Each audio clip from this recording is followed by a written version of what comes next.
रामायण में हम देखते हैं कि जो शूर्पणखा थी जब उसकी नाक कट जाती है तो जो कि शूर्पणखा थी वो अपने भाई रावण के पास जाती है उनसे सहायता मांगने के लिए। और जो कि शूर्पणखा थी वो किस तरीके से जो कि रावण था उसको उकसाती है, और जो कि रावण था वो अपनी बहन का प्रतिशोध लेने के लिए जो कि माता सीता थी उनका वो हरण कर लेता है। लेकिन क्या आपको पता है कि जब रावण की मृत्यु हो जाती है तो उसके बाद में जो कि शूर्पणखा थी उसका क्या हुआ?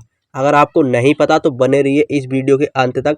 आज हम जानेंगे कि जो शूर्पणखा थी रावण की मृत्यु के बाद में उसका क्या हुआ।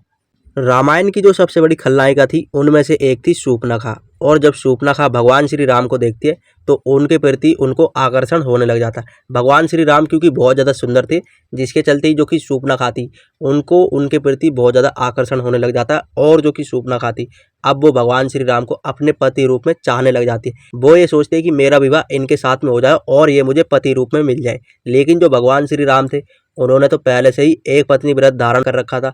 उन्होंने ये सोच रखा था कि अब मैं कभी भी किसी से विवाह नहीं करूंगा, माता सीता ही उनकी सदैवी पत्नी रहेगी। जिसके चलते जो कि भगवान श्री राम थे उन्होंने तो यही प्रण ले रखा था कि अब मैं कभी भी किसी से विवाह नहीं करूंगा। लेकिन जो शूर्पणखा थी जब वो भगवान श्री राम को देखती है तो उनकी सुंदरता को देखकर वो मोहित हो जाती है। और जो कि शूर्पणखा थी वो क्या करती है कि जो भगवान श्री राम थे उनके पास में वो वेश बदल के आ जाती है और जो कि भगवान श्री राम थे उनके आगे विवाह का प्रस्ताव रखती है।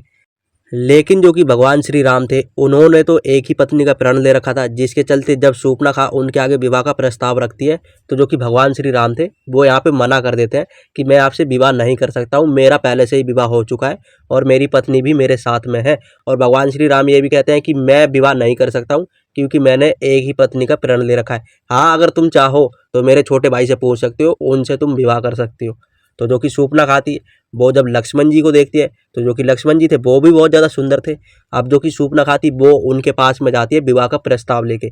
लेकिन जो कि लक्ष्मण जी थे वो भी यहाँ पर मना कर देते हैं। वो कहते हैं मैं तो मेरे भैया और भाभी का सेवक हूँ, मैं उनकी सेवा के लिए ही यहाँ पर उपस्थित हूँ। मेरे साथ में रह के तुम्हारा कोई फ़ायदा नहीं है, मेरे साथ विवाह करके तुम्हारा कुछ नहीं होने वाला है। मैं तो अपने भैया भाभी की सेवा करने के लिए ही यहाँ पे आया हूँ। लक्ष्मण जी किसी ना किसी तरीके से जो कि शूर्पणखा थी उसको वो मना कर देते हैं कि मैं तुमसे विवाह नहीं कर सकता हूँ। तो जो कि शूर्पणखा थी अब उसको यहाँ पर अपना अपमान सा महसूस होने लग जाता है, क्योंकि जब उन्होंने भगवान श्री राम के पास विवाह का प्रस्ताव रखा तो जो कि भगवान श्री राम थे उन्होंने भी मना कर दिया था और उन्होंने लक्ष्मण जी के पास भेज दिया था। अब जब वो लक्ष्मण जी के पास आई तो जो कि लक्ष्मण जी थे उन्होंने भी मना कर दिया। जिसके चलते जो कि शूर्पणखा थी उसको अपमान सा महसूस होने लग जाता है और वो ये सोचते हैं कि ये जो स्त्री है इसी की वजह से जो कि भगवान श्री राम है इन्होंने मुझे मना कर दिया है विवाह के लिए। अगर ये ही नहीं रहेगी तो भगवान श्री राम शायद मुझसे विवाह कर ले। तो जिसके चलते जो कि शूर्पणखा थी अब वो क्या करती है कि जो माता सीता थी उन पर वो आक्रमण करने लग जाती है। इसी के चलते जो कि लक्ष्मण जी थे वो जो कि शूर्पणखा थी उसकी वो यहाँ पर नाक काट देते हैं और जो कि शूर्पणखा थी उसको वो जीवित छोड़ देते हैं, क्योंकि जो लक्ष्मण जी थे उन्होंने सिर्फ उसकी नाक ही काटी थी और उसको वहां से जीवित छोड़ दिया था।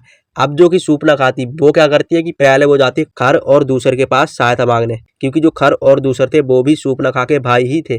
जिसके चलते वो उनसे सहायता मांगने के लिए जाती है। लेकिन जो कि खर और दूसर थे वो पूरी बात जाने बिना उनके पास में जाते हैं और जो कि भगवान श्री राम थे उनके हाथों से वो मारे जाते हैं। अब जो कि शूर्पणखा थी वो क्या करती है कि अब वो रावण के पास में जाती है सहायता मांगने के लिए। और जो कि रावण था वो अपनी जिंदगी बहुत अच्छे से जी रहा था, उसे किसी चीज से कोई लेना देना नहीं था। लेकिन जब शूर्पणखा वहां पर जाती है और जो कि शूर्पणखा थी जब वो अपने बारे में बताती है कि मेरी कैसे उन्होंने नाक काट दी है, दो वनवासी है जिनमें से एक ने मेरी नाक काट दी है और एक के पास सुंदर स्त्री भी है और वो स्त्री बहुत ज्यादा सुंदर है।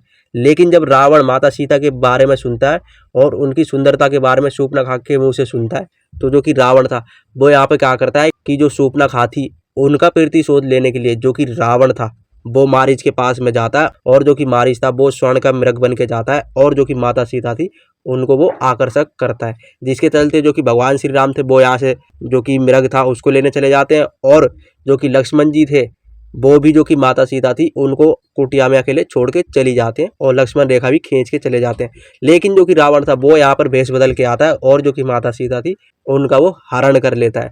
जिसके चलते जो कि माता सीता थी जब उनका हरण हो जाता है तो बाद में जो कि भगवान श्री राम थे उनका रावण के साथ में युद्ध होता है और जो रावण था उसका अंत हो जाता है और जो कि कुंभकर्ण था वो भी मारा जाता है और जो कि मेघनाथ था वो भी मारा जाता है। इस तरीके से जितनी भी राक्षस जाति थी उस समय में उसका लगभग अंत ही हो चुका था रामायण के युद्ध में। लेकिन जो विभीषण था वो यहाँ पर बच जाता, क्योंकि वो भक्ति मार्ग पे चलता था और वो भगवान श्री राम की ही भक्ति करता था, जिसके चलते वो यहाँ पर बच जाता है। और जो कि भगवान श्री राम थे, जब रावण मर जाता है तो जो कि भगवान श्री राम थे वो विभीषण को ही लंका का राजा बना देते। लेकिन अगर हम बात करें अब शूर्पणखा की, कि रावण की मृत्यु के बाद शूर्पणखा का क्या हुआ, तो कहा जाता है कि शूर्पणखा का पता ही नहीं चला कि उसकी मृत्यु के बाद में क्या हुआ। जब रावण और कुंभकर्ण का वध हो जाता है और जब खर और दूसर भी मारे जाते हैं, तो जो कि शूर्पणखा थी, कहा जाता है कि उसके बारे में किसी को भी नहीं पता। वहीं पर कुछ लोग कहते हैं कि वो समुद्र में जाके उसने समाधि ले ली थी और वो मर गई थी, और वहीं पर दूसरी तरफ कहा जाता है कि वो विभीषण के साथ में रहने लग गई थी। लेकिन अगर हम बात करें वाल्मीकि जी की, वाल्मीकि जी की इतनी सुंदर रचना है, उन्होंने रामायण को इतनी अच्छी तरीके से लिखा है। लेकिन अगर हम बात करें शूर्पणखा की, तो जो कि वाल्मीकि जी थे, उन्होंने जो कि शूर्पणखा थी उसके बारे में क्यों नहीं लिखा, ये आज तक किसी को नहीं पता।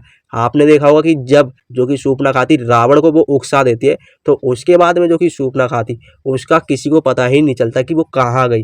तो आज तक कहा जाता है कि जो शूर्पणखा थी उसका किसी को भी नहीं पता कि वो कहाँ गई। वहीं पर कुछ लोगों का ये मानना है कि उसने समुद्र में समाधि लेकर अपने प्राण त्याग दिए, वहीं पर वो जो कि विभीषण है उनके साथ में रहने लगी। वहीं पर एक लोक कथा के अनुसार ये भी कहा जाता है कि जो शूर्पणखा थी, जब रावण और कुंभकर्ण की मृत्यु हो जाती है, तो कहा जाता है कि वो पुष्कर चली जाती है और वहाँ पर जो कि ब्रह्मदेव थी उनकी 10,000 साल तक वो तपस्या भी करती है। लेकिन अगर हम बात करें सच्चाई की, तो सच्चाई का आज तक किसी को नहीं पता कि शूर्पणखा कहाँ गई रावण की मृत्यु के बाद। और जो कि महर्षि वाल्मीकि जी थे, उन्होंने जो कि शूर्पणखा थी उसके बारे में लिखना क्यों उचित नहीं समझा, ये भी आज तक किसी को नहीं पता।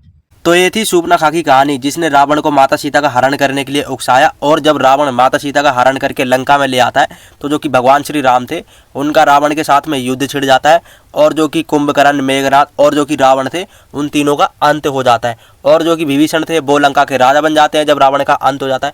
और जब रावण का अंत हो जाता है तो उसके बाद जो कि शूर्पणखा थी उसका क्या हुआ वो आज तक किसी को नहीं पता। कई लोक कथाओं के अनुसार कहा जाता है कि जो शूर्पणखा थी उसने समुद्र में जल समाधि ले ली थी और उसने अपने प्राण त्याग दिए थे। वहीं पर जो कि शूर्पणखा थी, कहा जाता है कि उसने पुष्कर में 10,000 साल तक भगवान श्री राम को अपने पति रूप में पाने के लिए बाद में तपस्या भी करी थी। तो ये थी शूर्पणखा की कहानी, जिसका आज तक किसी को भी नहीं पता। और वहीं पर जो कि महर्षि वाल्मीकि जी थे, उन्होंने जब शूर्पणखा ने रावण को उकसा दिया था उसके बाद में उसके बारे में क्यों नहीं लिखा, ये भी आज तक नहीं पता है। क्योंकि जब शूर्पणखा ने जो कि रावण था उसको माता सीता का हरण करने के लिए उकसा दिया था, तो रामायण में उसके बाद शूर्पणखा का कहीं भी वर्णन नहीं मिलता है।